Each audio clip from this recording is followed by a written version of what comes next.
All lined up, ready to eat. It's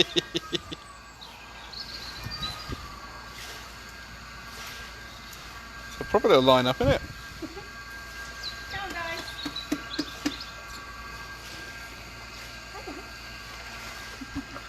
Hi everyone. So I'm Becky. I'll be talking to you about our group of Humboldt penguins today, and I'm head of section for the birds team. So I'll do a little bit of talk about them, and then we'll have some question and answers afterwards, if that's okay. But before we start, I'd like to wish a very happy belated birthday to Emily, who turned 9 yesterday. So that's Emily South. So happy birthday from us and all of the penguins. I think she was meant to be doing a penguin experience today, I think. Oh, well, you'll have to come and join us another time. They'll be waiting for you. Good guys. So I better start feeding. That's obviously what the penguins are waiting for today. Good job. And we feed the penguins 3 times a day. Good job. And those of you that have been to the park before might know that we've had some success with having babies here at the park. And I'd just like to point out the babies, well, I shouldn't really call them babies anymore, the juveniles that we had here last year. So I don't know if you can see, there's 3 lined up lovely in the middle there with grey heads. And Humboldt penguins don't get any bigger once they're 3 months old. So they've reached their full size when they leave the nest at 3 months. But you can tell them apart because, as I said, they've got the grey heads and they don't get this lovely thick band across their chest until they're about a year old and they go through their first molt. But I've got a really important job to do now. I need to make sure that everyone gets a good share of fish, so I can introduce you to some of the penguins as we go along. I'm going to start off by feeding Kizzy, and he has the blue tag on the right hand side. And Kizzy's our fattest penguin at the moment, and we weigh them regularly to just keep an eye on their health. But that's really important if you are a penguin. Humboldt penguins come from South America, so they nest on the edge of the Atacama Desert in Peru and Chile. But they still swim in really cold water, so they're named after the Humboldt Current. And Kizzy's layer of fat obviously helps to keep him nice and warm in that cold environment. So just another couple of fish for Kizzy. Now, unfortunately, his partner Penny isn't out at the moment. She's currently nesting, so she's going to be looking after the nest. Mum and Dad take it in turns to look after any young or eggs that they have. And they had a chick that hatched this morning, actually, which is quite exciting. Very tiny. I always forget how small they are when they hatch. So I'll move on to our next penguin then. So I'm trying to find our Hurricane. Oh, and he has, he's the only penguin without any of these coloured tags, but maybe he's in the nest box at the moment. I can see his girlfriend Isabel at the end there, and Isabel has the 2 blue tags on there. Oh, here comes Hurricane, look, he's heard his name. Hiya fella. And these 2 are quite a funny pair. So Hurricane's known as Hungry Hurricane. He's the greediest penguin normally, but you can see he's got other things on his mind at the moment. Building a nest is top priority for the boy Humboldt penguins this time of year. And he's usually first in line for the little penguin walk. You might have seen that we take them for a little stroll around the park every morning. Which is quite funny because his girlfriend Isabel's usually last in line. She's always at the back during the walk, bless her, even though she's quite a sassy penguin, I love her. So just a couple more for Isabel and Hurricane. There we go. Good start. Oh, that's my bad throwing, sorry Hurricane. So next up then, shall we feed this little lady by my feet? So this is Bubbles, which means that her partner is going to be on the nest, and his name's Flappers. I know Flappers is a lot of people's favourites. And Bubbles shows these markings really well around her face. I don't know if you can see there, Marcus, but they've got a lovely pink patch of skin around their face. And this is an adaptation for living on the edge of the desert in South America. So when Bubbles is hot, what she can do, like most of the penguins today, it's really warm up here today, they can go bright red in the face and pant like a dog to cool down. So that's how they can live in that extreme environment as well. Definitely wishing I put my shorts on today, that's for sure. Okay, so next up then, shall we feed this little lady by my feet as well? So green tag on the opposite side. Is quite a popular penguin, and I say this because her name's Pingu. Everyone loves Pingu, she's very famous, isn't she? And Pingu is one of our fastest penguins under the water. They have to be like little torpedoes to chase after their prey. They're mainly going to be eating small fish like anchovies. They'll also take similar sized fish like sardines, and they'll take squid and little crustaceans like krill and shrimp as well. But we're feeding out some herring today. That's the penguin's favourite. Also because overfishing of their diet in the wild is a huge problem for the Humboldt penguins in the wild. So Pingu has a very famous boyfriend as well. She's paired up with Mumble. He's currently looking after the nest, and you might know Mumble as being our naughtiest penguin. He's a little terror.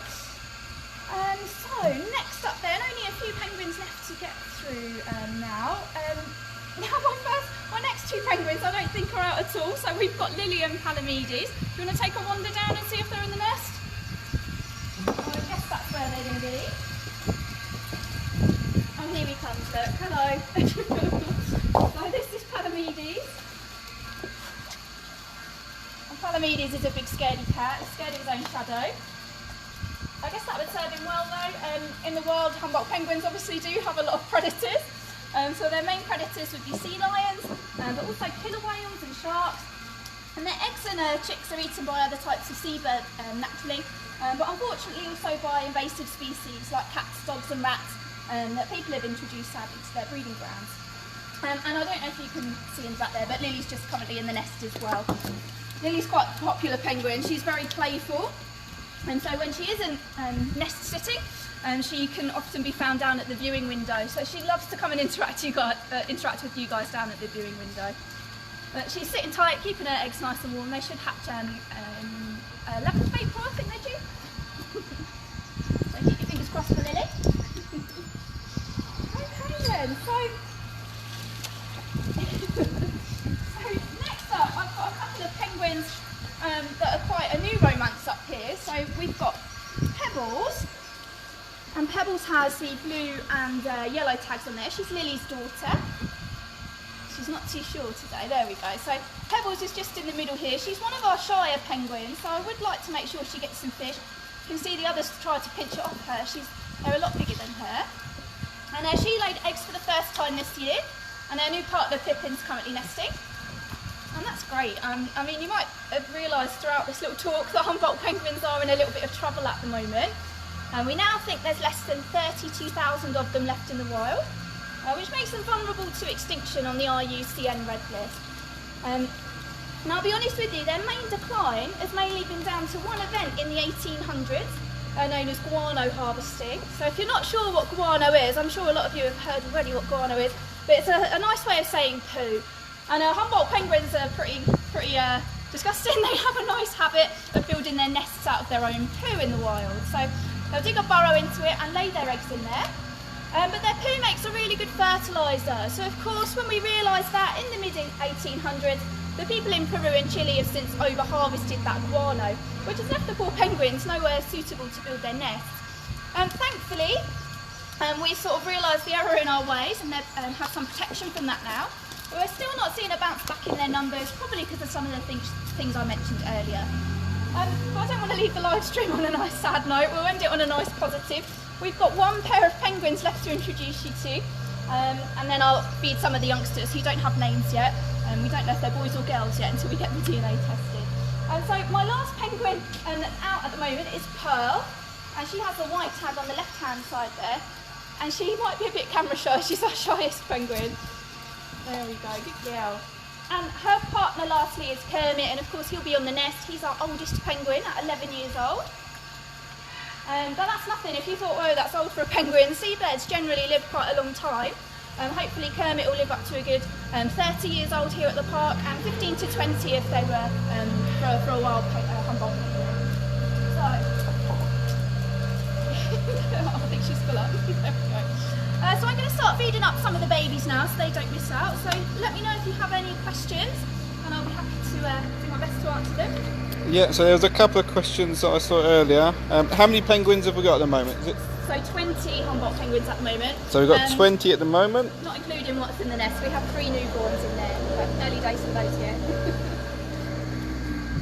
And then someone said, how's Lily? So she's in the end nest, yeah? Yeah, she's sitting tight, doing a good job. She's a good mum, is our Lily. So she'll probably swap over with Palamedes at some point. So Lily's the one at the back there for Smoky Bird who was asking. And do they know their own names? Do they respond to the names? They're not really like, you know, if I was to call my dog at home, he'd instantly come over. So I don't think they know their individual names, but there's certainly some like Palamedes, Kermit. Sometimes when I do say Palamedes or Kermit, they do sort of react to that and come running over for food. But whether they've learnt their name, I'm not sure. I have to learn penguin one day. I'd love to ask them about all of those sorts of questions. So what Becky means is they don't know their own name. They do. I like to think that some of them do. They do respond to sort of being called, but it's not necessarily always their own name. So a couple of them she thinks might be, but with most of them it's just responding to someone voice. being called. And what age ranges have we got here? Can we just point out the youngest and the oldest? So our youngest is, we've got 2 with blue and red tags on, and they're Isabel and Hurricane's babies from July last year. So that's one of the youngest ones. Yeah, but Isabel was very productive, and she also had another brood of chicks back in December, so they're our youngest ones there. And then our oldest is Kermit, so he's 11. Most of them are between 10 and 11, but we also have a few boys that are about. Which nest is he in? So Kermit, got quite one of the smallest nests. He's currently chilling in here. Oh. This one.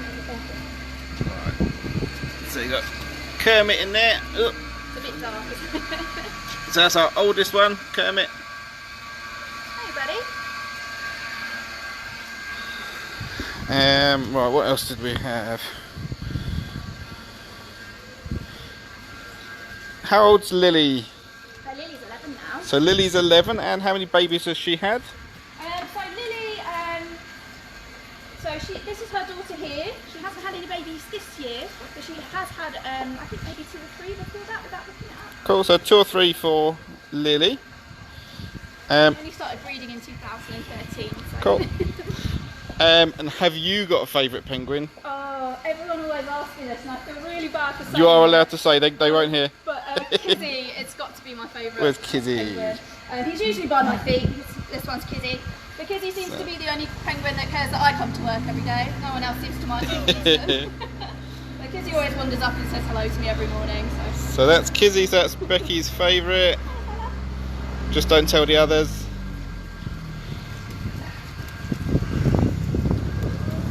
I do love them. And they're relatively friendly. They're not spiteful animals at all.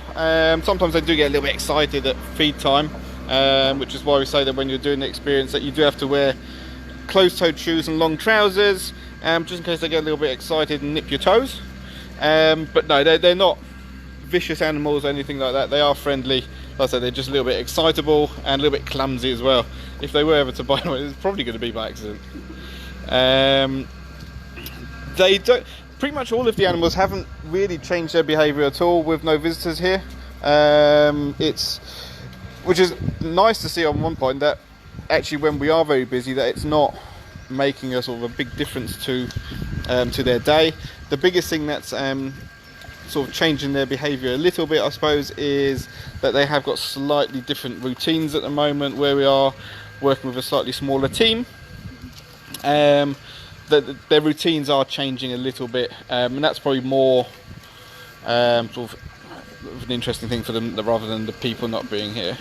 I've been going down to the viewing window to make up for people not playing with them down there. So Becky's been pretending to be you guys and viewing them from the viewing window and playing with them. They do squabble a lot, especially at food time. For the rest of the time, they're probably not too bad, to be honest, but at food time, they do squabble a lot. And our keepers do a really, really good job of making sure that everyone gets an equal share of food. So they make their nests from guano, which is their own droppings. But here, most of their nest is actually made with dirt, which the keepers put in there. And then on their walks, some of the boys, in particular, they do collect leaves and sticks as well.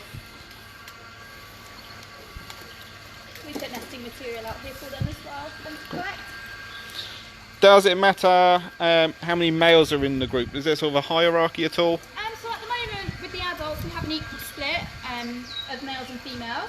And then with the youngsters, it doesn't really matter too much. They're not going to want to start breeding till they're 2, but we'll probably move them to a different zoo when they do that. So they can find a partner that's genetically suitable for them, so they can find their own sort of breeding program, if you like. Yeah. So there's not really hierarchy, but let's say if you had 2 boys, or even let's say 2 girls and 3 boys, at least 2 of those boys would probably be fighting over one of, well, probably the prettiest girl, yeah? You can't force them to fall in love with each other as well. Yeah. So Pippin and Pebbles, it's taken them a long time to fall in love with each other, because Pebbles actually fancied Kizzy for a bit, I think. Yeah. Yeah. You don't really have a head honcho of the group, but I guess Mumble would be the strongest one, and he seems to get the best nest site every year as well, so he gets the middle position. So who's his girlfriend? Pingu. So Pingu's lucky. Yeah, She chose a good one. Yeah, I love her. Yeah, so they pick up sticks and leaves all the time, and sometimes when we have things in the water they do play with those as well, which is why we're always very, very careful of if anything gets dropped in there. It's always very important that we take it out as soon as possible, because they are very, very, very inquisitive animals. That's probably one of the biggest things that gets them in trouble, is that they are so inquisitive. Very clever animals. Plastic pollution in the wild would be a huge issue, because they just want to investigate everything. Yeah, so now, because guano isn't really harvested anymore, because we can make so many sort of fertilizers from other chemicals and things, but plastic pollution in the ocean is one of their biggest problems now. We don't really fully understand how it's affecting them. We need to do lots more research, really. Yeah. That's all my fish pen now, guys. Well, that's all the fish there's down. nothing left. It's covered, love, you should see. See you later, guys. Babies haven't worked that one out yet. Yeah. See, all the adults are leaving now. The babies still think I've got magical fish dispensing hands. So yeah, so they do have the same partner for life. It's especially if one of them were to pass away, they do find themselves another partner. So it's not like if one of them dies that they sort of don't pair up again. But while they're alive, they pretty much stick with the same partner all year round. Not all of them have read the textbooks, so it's taking Kizzy a long time to stick with Penny. Yeah. So our youngest penguin hasn't got a name, and that was, I think, this one here by your feet, is it? Yeah, or this? Yeah, that one. And that's from last year, this one, yeah? Yeah, so cool. We've all got our bets whether they're going to be boys or girls. I reckon that one's probably going to be a girl because she's quite little. Yeah, so we don't know the sexes of all the young ones. In order to find out what sex they are, we can't just have a look. What we need to do is take a feather sample. So I think it's usually about 5-10 feathers, something like that. Yeah. Which we have to take preferably with the root. And then, yeah, we send those off to the laboratory and they let us know if they're boys or girls. Are there any endangered penguin species? Yeah, so there's 18 different types of penguin, and I think only 4 or 5 of those are classed as least concern on the IUCN Red List. So every other species is either vulnerable, endangered or critically endangered. Probably the rarest penguin or the most endangered in the world is the Galapagos penguin. So yeah, they're also the furthest north, range in the north, just above the northern hemisphere. Otherwise, all the other penguin species are in the south. Yeah, Well, I'd love to see those. On my bucket list. So when it comes to cleaning the water, so a lot of people think that the water's dirty, but I'm just going to come and have a look nice up and close. I was hoping there'd be a penguin in the water, but there's not. So if you look, so you can actually see right to the bottom, the water itself is crystal clear. So we now have a saltwater system here, which does encourage algae growth on the sides and the bottom. So if it looks like the water's dirty, that is, so you can even see all the vents and everything right at the bottom there. The water itself is crystal clear. So we have 3 sand filters, 4 protein skimmers, a bank of 4 double UV filters and a cyclone filter. So there's all sorts of different ways that we filter the water. The problem is, sorry? Plus me hoovering it out every Yeah, few years. so it gets hoovered as well, and then we do partial water changes, which is done as a backwash. So basically we send water backwards through the filter, and that sends all of the sort of dirt and things that are stuck in the bottom back out. Because the problem is that most of the dirt in the water, you can barely see it, is all this stuff on top here. So their poo is very, very fine, and it does need a lot of filtration to keep it clean. One of the things that we have stopped doing for a few years now is feeding them in the water, because having fish in there, it's just one of those extra things that helps sort of algae and bacteria and all those things grow. So we don't want to feed what we're trying to kill. So our water, we don't heat it. It is just the temperature it is. So they are designed for very, very, very cold water. So they come from the Humboldt current. So roughly what sort of temperature that water would be? No, I'll put you on the stop. It's really cold. I can't believe you don't know that. No, I've never been asked that one before. I'll know next time though, won't I? Yeah. So what I will answer that question. Well, that wasn't actually a question. I asked that. So, but our water isn't sort of specially heated or anything like that. Hi Tyler, thank you for adopting Hurricane. Where's he? Hurricane, probably here he is. Look, The one at the front. This one here. No, sorry, he's just booted Kizzy out of his nest. Okay. This is So there's Hurricane for you. He's probably going to do a little love song now. There we go. So He's going to show Kizzy who's boss. And that sounds called a bray, if anyone's wondering, like a donkey. A bray. It does sound like a donkey. So yeah, so you can still, we are still doing adoptions for animals. Obviously, we're not getting them out as quickly as we usually would. And if you were to come to the park as soon as we do open back up again, I can't guarantee that all of the plaques will be up straight away. But they are being done whenever we get time. So if you wanted to adopt any of our animals, you can do that online. So with penguins, we do two different types of packs. One comes in a nice gift box and the other one comes in a folder. And that money, the adoption money, always goes direct to the animals. So that goes towards feeding the, paying for the food and things like that. So how much food do we get through a day, Becky, for these guys? Each penguin is on roughly about just over half a kilo of fish. A day, yeah? So yeah, a day. Yeah, so 10 kilos a day altogether. So that's a lot of fish. We've got a big freezer full of fish. And the parents will be on slightly more than that now, because they've got little ones to feed. So they get an extra couple of 100 grams in the evening. So yeah, so they just eat fish, don't they? Nothing else. Yeah, they do. In the wild, they'll also eat squid and crustaceans. But we feed them vitamin tablets every few days to make up for that in their. Cool. So if you didn't hear that, so we don't give them any squid or anything like that, which they do sometimes have in the wild, but they do have a multivitamin tablet, which they have once every, say, 2 or 3 days, to make up for that. So one thing that we have been able to cut out of the diet, because we used to have a chlorine pool, so we used to have to give them salt tablets as well. I think that was every day, wasn't it? Same as the vitamins. Okay. But we don't need to use that anymore because they get that sort of content from both the fish and from the water they've got here. It's amazing they can drink the salt water, because we'd get really ill if we did that. Yeah. So they've got a gland in the orbit of their eye that secretes excess salt from the blood, and most seabirds have this, and that's how seawater can be their drinking water. Brilliant. Similar to the Galapagos iguana. Oh yeah, because they sort of yeah. blow out through their nose, don't they? Nose, yeah. Yeah, you can sometimes see the solution on their bills as well. Oh, very nice. If you think they're sneezing and flipping water everywhere, it's just the salt secretion. So the babies from last year, are they going to be coming up to about a year old now, or are they? Yeah, so penguins usually, well, Humboldt penguins here usually have their chicks around now. So yeah, they'll be just over a year for some of them, or just coming up to.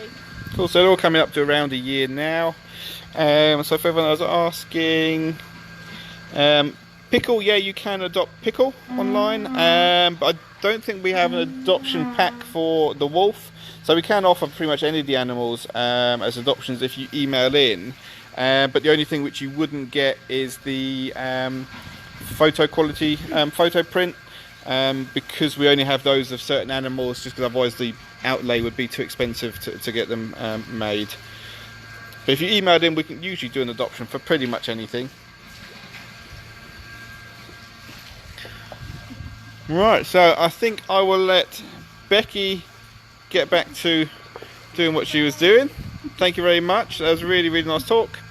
And I'm going to say bye as well, because penguins, as you know, are smelly animals. I can't smell them anymore. No. Right, I'm just going to see. So we've got one in the water here, having a nice swim.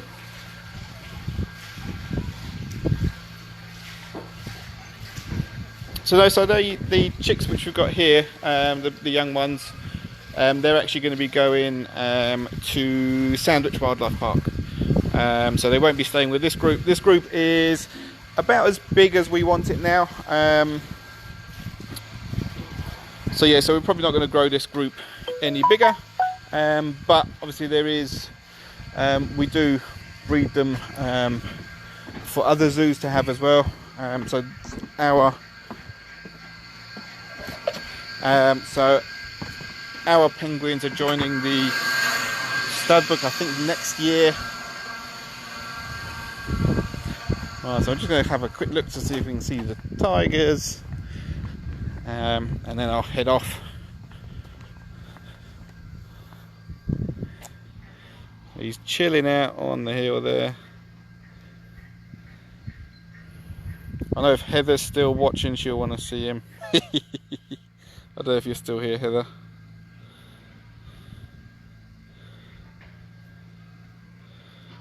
Alright, so thank you all for joining us today. That was a really nice talk from Becky. I'm going to try and do a few more of the keeper talks for you as well. But it's obviously where I'm sort of jumping on different sections and helping. I do have a little bit more time to come and have a chat with you. So it's a little bit easier for me than it is for the keepers. But whenever I can, I will do that. I think we've got a talk, I think tomorrow, with these guys here, the ring-tailed lemurs. So that'll be a really nice one. We've got a tapir and a red panda talk next week as well. So I think those two will be with Matt, and so he's our head of mammals. I was going to show you Timmy, the boobock owl, because a few people have asked to see him, but he's in his nest box at the moment. Oh no, he's not. He's down here, down on the floor. Hey Timmy, what are you doing on the floor? Hey fella.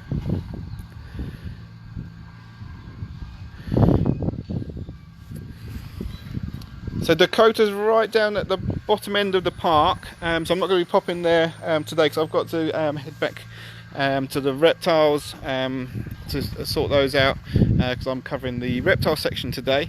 But I will make sure to go to the wolves on our next